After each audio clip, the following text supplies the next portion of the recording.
Question is rather controversial, and you have also addressed this, but we are putting it again here because it is quite relevant.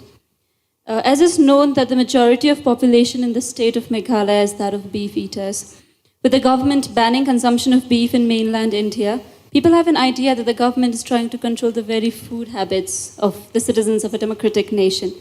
If beef is to be banned because of religious reasons, isn't it against the idea of secularism? And if it is for the environmental point of view, as you said, why not mutton ban or chicken ban, which are also reasons for greenhouse gas emission? Well, let me change one aspect of the question. Nobody ever uses mainland India. That's only mainland China. Okay. Rest of India. This is also mainland India only. It is just that which is being misunderstood now because of certain things that have happened is, when Jawaharlal Nehru talked about building roads and bridges and industry across the country, including dams, because at that time we thought dams were the biggest things we could do, now our ideas have evolved into something else. When there were plans for Northeast, he was advised that don't touch Northeast. It is pristine nature and tribal cultures, do not try to modernize and destroy this. It's best it is left like that. So, initially it was a conscious decision not to touch Northeast because people were beautiful, they were living in their own ecosystems. There was no need to bring simply cars and trains and airplanes and make them like the rest of the world. They were doing great by themselves. But later on, development started happening in unplanned ways, little bit. At that time, they should have decided. But because the same party was in power, they respected the decision that Jawaharlal Nehru made. When he made the decision, it was a conscious decision. After that, it was just an emotional stuff, for which northeastern region has kind of paid a little bit of price. I wouldn't say it's a price, because living in pristine nature without all the rubbish that you see in the rest of the cities, I think it's a great thing. But today, because of connectivity, because everybody is watching on the television, on the internet, how big cities are, how New York City is, how London is, how something else is, when you did not see any of those things, I think people here were doing fine by themselves. That way, the only country which has made a conscious decision like this and successfully going with that is probably Bhutan. Everybody else has succumbed to Western ways of life and they think we also have to become like that. Now it's unstoppable everywhere, including Northeast. Here, if you do not know, some 15,000 kilometers of highways being planned. Once that happens, entire India will be driving all over Northeast, okay? I went to Ladakh and you won't believe, I went to Siachen for the yoga day. Thousands of motorcycles, all kinds of people who have no idea how to balance on two wheels also or on motorcycles. Everybody renting a motorcycle, getting a license right there. There's a motorcycle rental, next to that we'll organize licenses for you. Right there, instant license and hundreds of motorcycles everywhere. It is no more the Ladakh, pristine Ladakh that it was, simply tourists and traffic jams on the mountains, unbelievable. Well, that's going to happen to you because you asked for development. Because this is the kind of development that's happening in the world, unfortunately. Everything in excess. And in 15-20 years it'll happen, this government has decided to put railways, airways and roadways and everything.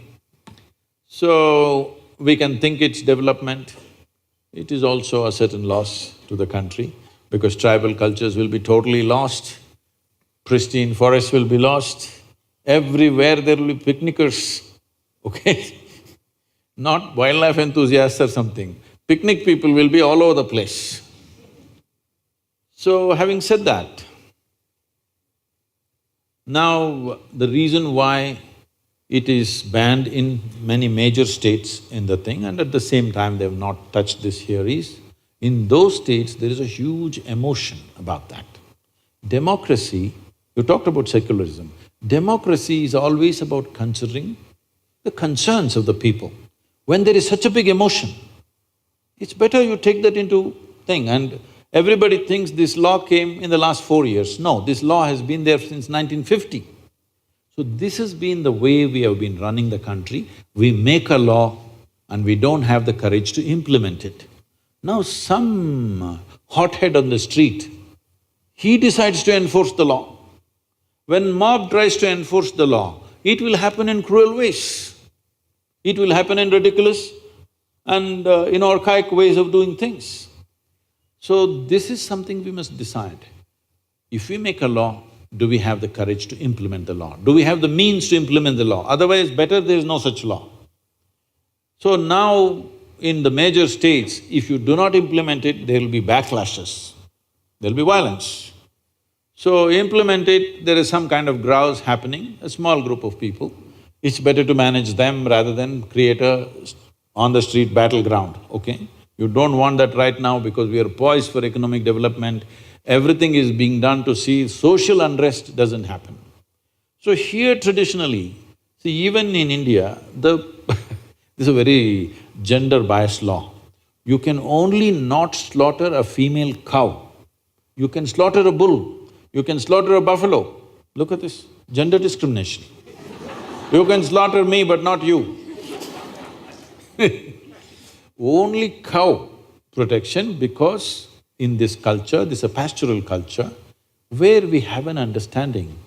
Now it's different, but in the past, if there is a bad agricultural year, if there is a famine, we used to have serious famines in this country. If there is a famine, if I have 2 cows in my house, my children will live. You don't have cows, your children will die. This is a wisdom stuck in people's minds. So when because of my cow, my children lived, I worship this cow because this is the source of my life and my progeny. So there is a very deep engagement with the cow, in the sense when I was growing up, we were never fed milk from multiple cows. That specific cow, it has a name, and every day they will take you there and you at least give something, one banana, one little grass or something to the cow, and always my grandmother will be saying that this is you're like your mother, you're drinking milk from this cow, you must be always grateful to this cow, this kind of thing. Like there's a huge emotion between you and that cow because you're drinking its milk biologically and emotionally you're connected. You're not drinking dairy milk which is million cows and buffaloes and we don't know what else. So this has been the culture. Because of that, because we have drunk the milk of this cow, if we tomorrow want to eat the cow, that is considered cannibalism, not cow slaughter. I want you to understand this. It is deep-rooted in us because like our mother, this cow gave us milk. Tomorrow how to kill it and eat it up, this is considered cannibalism, and we said, you never kill the cow. But they allowed other big animals to be killed also. And this methane gas you're talking, this is not a problem in India, this is United States problem. All the statistics and stuff, we just import it from the West and we think it's like this. In United States, how the cows are kept is a completely different matter. If you go into your cattle thing, it's something you must go and see, then you will not ask this question again. You must go and see, there will be 500,000 or 1 million cattle in one place. There'll be not a speck of green because so many animals moving, full of dung and everything. All in sheds, sometimes they move them out for exercise and again back. On the highway side, if they're there a kilometer away, the kind of sounds they're making, it will churn your stomach. Because they're intelligent enough to know that they're going to be slaughtered. You must see the screams of the cows. Once you go there, never again you will touch anything because basically it will churn up something within you. Why I'm saying this is, see, cow is an animal where I have seen this personally, somebody that I knew. This is a lady, she named this cow as Lakshmi. It always was with her, 30 years that cow has become, it's very old but still with her. This lady died at 87. This cow came and just stood in front of the house, did not move from there, refused to eat. 2 days later, it just fell dead right there. And I have seen cows, If you are very attached to it and you're in some grief, you're not even with the cow is somewhere else, but it knows tears are flowing from the cow's eyes. So because it has human emotions, we said you cannot kill this because it is exhibiting human emotion. If you kill it, it amounts to cannibalism. When there is such a sensitivity, if you say, in front of my house you will slaughter, obviously there is going to be a problem. So in this part of the country, there is no such sentiment, so they did not pass the law. I think it's a very sensible thing to do, isn't it? But every doctor in the world is telling you, red meat is the source of every goddamn disease you have, so you better change.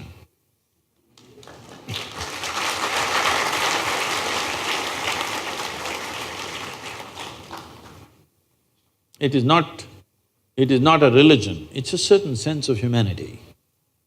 Humanity finds expression in various kinds of aesthetics. This is our aesthetic. What about the minorities living in those areas, Sadhguru? They can eat whatever do else they not. want. But when it is imposed, the ban is imposed, they cannot. Suppose I like to eat you. You denying me my food. I enjoy human flesh. How can you pass a law against it, I'm asking? Hello? There is a law already that you cannot eat humans, but That is what… there is already a law that you can't eat a cow. The question is about passing of the law itself. No, I'm saying, see, you cannot eat a human being. Why? Because it's a human being. Now, we drank the milk of the cow, we have shared emotions with the cow, we don't see it as separate, because in the villages, the cow lives in your house. There is no barn somewhere, it lives with you in the same house. So what is grown up with you, lived with you, shared life with you, you don't suddenly kill and eat it. Then you can as well eat your mother, what's the problem? I'm saying, what's the problem? It's good food. So I have taste for human flesh, how can you stop me from eating it? Don't start such an argument, it's not good.